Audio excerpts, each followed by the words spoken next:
शेतकऱ्यांसाठी आजच्या ठळक बातमीवर राज्यातील शेतकऱ्यांसाठी सरकारने मोठा निर्णय घेतलेला आहे। सर्व काही बातम्या पाहायला मिळतील, त्याकरिता आपला हा व्हिडिओ शेवटपर्यंत बघा। चॅनलवरती नवीन असाल तर आत्ताच आपले चॅनल सबस्क्राइब करून नोटिफिकेशन बेलला ऑलवरती टाका, जेणेकरून रोजची रोज महत्त्वाच्या बातम्या या चॅनलवर बघायला मिळतील।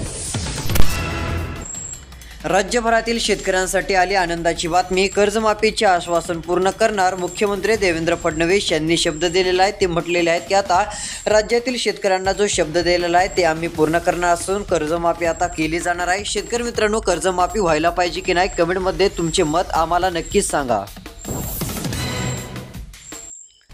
पूर्व विदर्भासह मराठवाड्यात पावसाची हाय अलर्ट। मध्य महाराष्ट्रातही पावसाची शक्यता। मध्यम ते जोरदार पावसाचं वातावरण राज्यभरात पुन्हा एकदा बघायला मिळणार आहे। काही ठिकाणी पाऊस चांगला। महत्त्वाची बातमी शेतकरी मित्रांनो, पीएम किसान योजनेचे 2000 रुपये जमा झाले। आता नमो शेतकरी योजनेचे 2000 लवकरच वर्ग केले जाणार। थेट शेतकऱ्यांच्या खात्यात डीबीटी माध्यमातून मदत मिळणार आहे। मात्र कोणत्या जिल्ह्यात सर्वात आधी पैसे मिळणार व कधीपर्यंत हे पैसे तुम्हाला मिळणार आहेत ते आपण पुढे बघणार आहोत। त्यासाठी फक्त हा व्हिडिओ एकदम शेवटपर्यंत तुम्ही बघत चला व तुमचा जिल्हा कमेंटमध्ये सांगा। तुमच्या जिल्ह्याची पीक विम्याची बातमी नक्की देऊ। तसेच आता पीक विमा मिळणाऱ्या जिल्ह्यांची नावे तसेच नमो शेतकरी हप्ता कधी मिळणार ते व्हिडिओच्या पुढे बघणार आहोत। व्हिडिओ बघा। लासलगाव बाजारामध्ये कांदा दरामध्ये घसरण। सध्या स्थितीला जर बघायला गेलं तर लासलगाव बाजारामध्ये कांदा दरामध्ये घसरण बघायला मिळत आहे। अद्याप तरी चांगली सुधारणा झालेली नाहीये। कांद्याला नेमका चांगला बाजारभाव कधी मिळणार असा शेतकऱ्यांच्या मनामध्ये प्रश्न आहे। कारण सध्या जर बघायला गेलं तर बहुतांश बाजार समितीमध्ये 15 किलोच्या आसपास दर कमी। काही कारणांमुळे शेतकऱ्यांच्या बँक खात्यात पीएम किसान योजनेचे 2000 रुपये आलेले नाहीये। तर शेतकरी मित्रांनो, ई-केवायसी केली नसेल किंवा आधार कार्ड लिंक नसल्यामुळे ही अडचण येऊ शकते व तसेच ज्यांनी सध्या स्थितीला ऑनलाईन कामे केली नसतील त्यांना अडचण।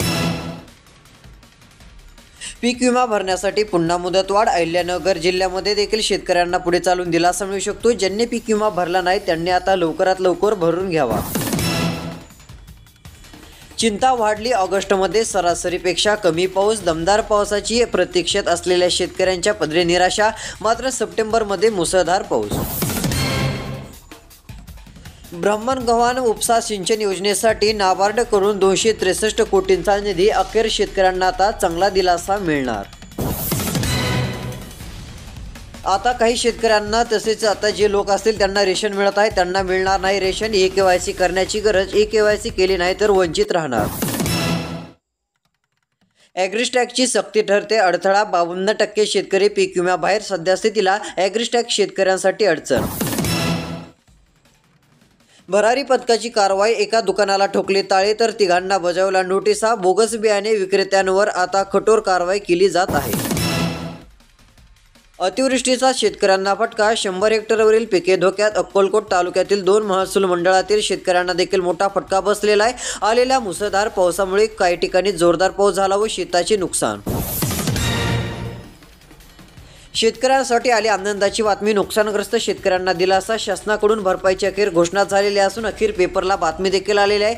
आलेल्या माहितीनुसार फेब्रुवारी ते मे 2025 या कालावधीत नुकसान झालेल्या शेतकऱ्यांच्या बँक खात्यात पैसे येत आहेत। शेतकऱ्यांना शासनाकडून जाहीर झालेली मदत आता वाटप केली जाणार असून यामध्ये मोठ्या प्रमाणात बाधित क्षेत्र असून 15,000 शेतकऱ्यांच्या बँक खात्यात आता पैसे मिळणार आहेत। 15 कोटी रुपये वाटप होणार। यामध्ये कोणत्या जिल्ह्यात पैसे मिळणार ते व्हिडिओच्या पुढे पण बघणार आहोत। तसेच पहिला जिल्हा धुळे आहे। आणखी जिल्ह्यांची माहिती आपण पुढे देणार आहोत। व्हिडिओ फक्त शेवटपर्यंत बघा। धुळे जिल्ह्यात पैसे वाटप।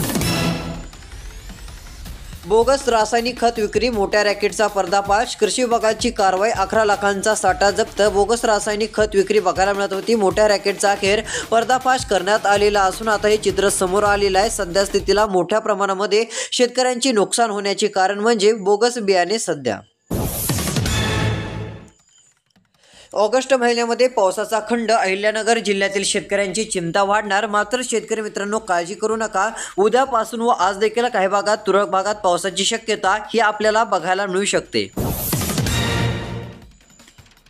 मुरुम महसूल मंडळ शेतकऱ्यांना अतिवृष्टी अनुदान द्या। सध्या स्थितीला अनेक जगताप यांच्या आंदोलनाचा इशारा। अतिवृष्टी अनुदान शेतकऱ्यांच्या बँक खात्यात द्यावे। खरीप 2024 मध्ये झालेल्या अतिवृष्टीच्या पार्श्वभूमीवर मदत देण्याची त्यांनी मागणी केली। ई पीक पाहणीसाठी पिकांची डिजिटल नोंद करणे शेतकऱ्यांना आवश्यक. तहसीलदार सुरेखा स्वामी यांची माहिती. 14 सप्टेंबरपर्यंत नोंद करा. ई पीक पाहणी केली तर पुढे चालून पीक विमा नक्की मिळू शकतो. कारण गेल्या वर्षी ज्यांनी ई पीक पाहणी केली त्यांना 15,000, काहींना 20,000, काहींना 10,000 असा पीक विमा मिळालेला होता. त्यामुळे ई पीक पाहणी केली तर फायद्याचंच राहतं. तुम्ही देखील लवकरात लवकर ई पीक पाहणी करा. मोठी बातमी. सोयाबीन, कापूस, तुरीची पेरणी कमी. मक्याच्या लागवडीमध्ये मोठी वाढ. सध्या स्थितीला सोयाबीन, कापूस, तुरीची पेरणी कमी झालेली आहे. त्यात सर्वाधिक लागवड मक्याची आता काही भागामध्ये सुरू आहे. शेतकऱ्यांसाठी आली आनंदाची बातमी. बरेच शेतकरी म्हणत होते की थकीत जो आहे खरीप रब्बी पीक विमा तो कधी मिळणार. मात्र आता काळजी करू नका. या आठवड्यामध्ये आता कोणत्या क्षणी पैसे जमा होणार आहेत. थकीत तसेच खरीप व रब्बी पीक विमा या आठवड्यामध्ये जमा होणार असून आपला मंजूर आहे का नाही ते लवकर तपासून घ्या आता. कारण की मोठ्या प्रमाणामध्ये पीक विम्याचे पैसे वाटप केले जाणार असून 10,000 रुपयांपासून 25,000 रुपयांपर्यंत रक्कम काही शेतकऱ्यांना मिळणार आहे. मात्र यामध्ये हे पैसे नेमके कोणत्या जिल्ह्यात मिळणार आहेत त्या जिल्ह्यांची नावे पुढे सांगणार आहेत. त्यासाठी आता राहिलेला व्हिडिओ एकदम शेवटपर्यंत बघा. प्रत्येकाने आपापला जिल्हा कमेंटमध्ये नक्की सांगायचा आहे. तुमच्या जिल्ह्याची पीक विम्याची माहिती देऊ. तसेच नमो शेतकरी योजनेची देखील माहिती आता पुढे बघणार आहोत. त्याकरिता राहिलेला व्हिडिओ खूप महत्त्वाचा आहे. आता थेट पैसे शेतकऱ्यांना मिळून जाणार. तुरीवरील आयात शुल्कात 100% वाढ करावी. आत्मनिर्भर भारतासोबतच शेतकऱ्यांचे उत्पन्न दुप्पट करण्याचे आता लवकरात लवकर काम करावे. तसेच आता शेतकऱ्यांचे उत्पन्न जर दुप्पट केले तर शेतकऱ्यांना पुढे चालून चांगला बाजारभाव कमी जास्त मिळाला तरी फायदा राहील. 3,500 घरांवर सोलर पॅनल लागले. सध्या स्थितीला वीज बचतीची आकडे वाढली. नंदुरबार जिल्ह्यात वाढली सोलर ग्राहकांची संख्या. सध्या स्थितीला ज्यांच्या घराकडे आता सोलर आहे त्यांना जास्त लाईट इतर वापरण्याची गरज नाही. वीज बिल कमी येणार. शेती पिकांच्या नुकसानीच्या भरपाईसाठी शेतकऱ्यांचे आंदोलन. 3 गावातील असंख्य बाधित शेतकरी कुटुंबियांनी आंदोलन आता सुरू केलेले आहे. आलेल्या तुफान पावसामुळे शेतकऱ्यांच्या पिकांचे नुकसान झाले. कापूस तसेच सोयाबीन पिकांचे नुकसान झाल्याने शेतकऱ्यांना आता मदतीची अपेक्षा आहे. जर मदत दिली नाही तर आंदोलन अजून तीव्र होऊ शकते. महाराष्ट्रातील कृषी मंत्रीपद ठरतंय काटेरी मुकुट. आता सध्या स्थितीला 5 बड्या नेत्यांना सोडावं लागलं मंत्रीपद. यामध्ये जर विचार केला तर ज्यांनी कृषी मंत्रीपद घेतलं त्यांना काही ना काही अडचणी आल्याचं चित्र सध्या स्थितीला दिसून आलं. 7,000 शेतकऱ्यांना धानाच्या बोनाची प्रतीक्षा. मे-जून महिन्यापासूनचा विचार जर केला तर मोठ्या प्रमाणामध्ये शेतकऱ्यांना प्रतीक्षा आहे. लवकरात लवकर हे पैसे शेतकऱ्यांच्या बँक खात्यापर्यंत द्यावे अशी शेतकऱ्यांची मागणी आता होऊ लागलेली आहे. सध्या स्थितीला धान बोनस हेक्टरी 20,000 रुपये सरकारने जाहीर केलं आहे. मात्र अद्याप बरेच शेतकरी त्यापासून वंचित. महत्त्वाची बातमी. पीक विमा नुकसान भरपाईचे पैसे वाटप होणारे पुढील क्रमांकाचे जिल्हे आता जाहीर झालेले आहेत. आलेल्या माहितीनुसार 13,060 शेतकऱ्यांच्या बँक खात्यात 9,38,00,000 रुपये आता पीक विम्याचे पैसे वाटप केले जाणार असून काहींना 10,000, काहींना 16,000, काहींना 18,000 रुपये देखील पीक विम्याची रक्कम मिळणार आहे. यामध्ये पालघर जिल्हा, ठाणे जिल्हा आहे, सिंधुदुर्ग, रत्नागिरी जिल्ह्याचा देखील समावेश असून याही ठिकाणी पीक विमा वाटप केला जाणार आहे. कोकण विभागातील बऱ्याच जिल्ह्यांची नावे सरकारने घेतलेली आहेत. एवढंच नव्हे तर आता अजून दुसऱ्या विभागातील सरकारने नावे घेतलेली असून पुणे विभागात देखील आता 1,00,000 शेतकऱ्यांच्या बँक खात्यात पैसे वाटप केले जाणार आहेत. अहिल्यादेवीनगर जिल्ह्यात देखील आता पीक विमा मिळणार आहे. अजून कोणत्या जिल्ह्यात पैसे वाटप होणार पुढे बघणार आहोत. त्यासाठी आता राहिलेला फक्त 2 मिनिटाचा व्हिडिओ शेवटपर्यंत बघा. खिशातून 1 रुपयाही न भरता शेतकऱ्यांना मिळेल वार्षिक 36,000 पेन्शन. योजनेचा कसा घ्यायचा फायदा याकडे लक्ष देणे गरजेचे. याबाबत सविस्तर माहिती आपण पुढे बघणार आहोत. त्याकरिता राहिलेला व्हिडिओ बघत चला. आता 36,000 रुपये पेन्शन मिळणार की नाही नेमकी काय माहिती आहे आपण ते देखील बघणार आहोत. कारण की सध्या स्थितीला याचा फायदा जर शेतकऱ्यांना मिळत गेला तर पुढे चालून चांगला शेतकऱ्यांना दिलासा मिळेल. कारण 35,000 रुपये ही रक्कम खूप जास्त आहे.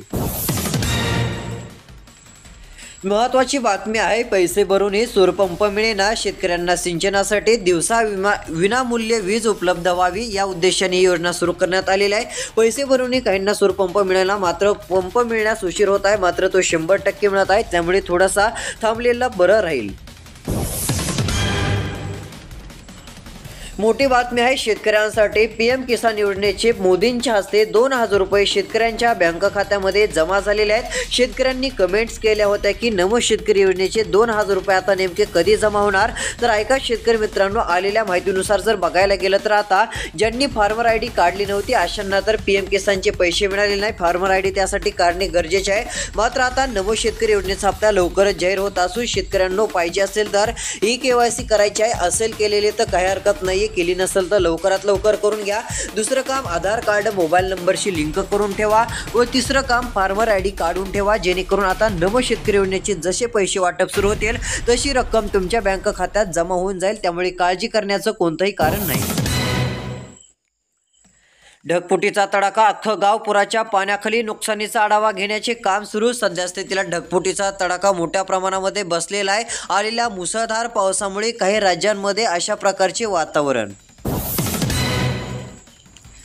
मोठी बातमी आहे. मोठ्या उपयोजना कराव्या लागतील त्यासाठी समिती नेमली. आता अखेर शेतकऱ्यांसाठी आनंदाची बातमी आलेली असून राज्याचे मुख्यमंत्री देवेंद्र फडणवीस यांनी शेतकऱ्यांसाठी अखेर खुशखबर दिलेली आहे. त्यांनी सांगितलं की आम्ही कर्जमाफीचे आश्वासन पूर्ण करणार आहोत. कर्जमाफीचं दिलेलं आश्वासन आम्ही पूर्ण करू असं देवेंद्र फडणवीस हे राज्याचे मुख्यमंत्री साहेब म्हटलेले आहेत. त्यामुळे राज्यभरातील बऱ्याच शेतकऱ्यांना चांगला दिलासा मिळू शकतो. शेतकरी मित्रांनो, तुमचा जिल्हा कोणता आम्हाला कमेंटच्या माध्यमातून नक्की सांगा, आपण बातमी देऊ.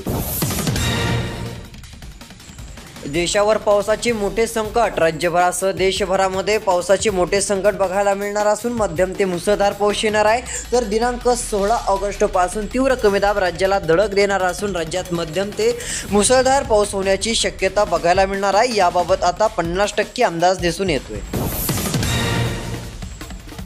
विक्रमी आयातीमुळे कडधान्य दबावत, तुरीचे भाव पडले. आयात थांबवण्याची मागणी. विक्रमी आयातीमुळे कडधान्य दबावत बघायला मिळत आहे. सध्या स्थितीला तुरीचे भाव पडल्यातच जम आहेत. आयात थांबवण्याची मागणी आता करण्यात येत आहे. याबाबत तुमचे मत काय, कमेंटमध्ये नक्कीच कळवा. महत्त्वाची बातमी, कांदा निर्यातीला 5% प्रोत्साहनपर अनुदान द्या. सध्या स्थितीला कांदा निर्यातीला 5% प्रोत्साहनपर अनुदान द्या अशी मागणी बघायला मिळत आहे. दिल्लीतील केंद्रीय मंत्री प्रल्हाद जोशी यांना मागण्यांचे निवेदन देताना बघायला मिळत आहेत. कांदा उत्पादक शेतकऱ्यांना मदत देण्याची गरज. सध्या बाजारभाव खूप पडले. मोठी आनंदाची दिलासा देणारी शेतकऱ्यांसाठी बातमी जाहीर झालेली असून राज्यातील शेतकरी मित्रांनो, कसलीही काळजी करू नका, चिंता करू नका. आता पीएम किसानचे पैसे मिळाले. ज्यांना मिळाले नसतील त्यांनी KYC आधार कार्ड मोबाईल नंबरशी लिंक करून ठेवा, फार्मर आय डी काढून ठेवा. पुढे चालून जसा सरकारचा निर्णय होईल तसे पैसे येऊन जातील. तर रोजच्या रोज बातम्यांसाठी आत्ताच आपले all news Marathi 2.0 channel subscribe करा. नोटिफिकेशन बेलला ऑलवरती टाका, जेणेकरून रोजची रोज ठळक बातम्या बघायला मिळतील. धन्यवाद.